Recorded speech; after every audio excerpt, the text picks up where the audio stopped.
السلام عليكم خوتي المغاربه. هذا ميساج اخوتي العبيد ديال فرنسا. اخوتي الناس اللي مازال ما خرجتش فرنسا، نتوما هما سبب افريقيا اخوتي في الاستعمار الفرنسي اللي كتكلم على الشعب المغربي. الشعب المغربي جرينا على فرنسا، والشعب المغربي هرب في النهضه الاقتصاديه والنهضه الكرويه. الشعب المغربي معروف بالخير، وحنا ما عندنا مشكل مع حتى شي شعب من الشعوب العربيه. حنا نحبوا الجيري ونحبوا توت لي زاراب. من نتوما اللي الاعلام ديالكم تابع للكبرانات وتابع لفرنسا، انت اللي راك تقول لي تبوسوا لي الدين.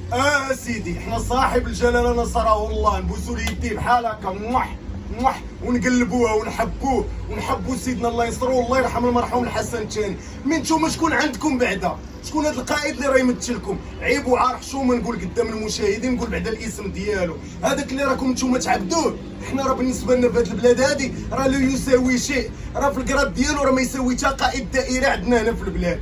وبالنسبه للاعلام ديالكم، الاعلام تكبر، راكم تحماقوا، نتوما حماقيتوا، حمقكم المغاربه، حمقوكم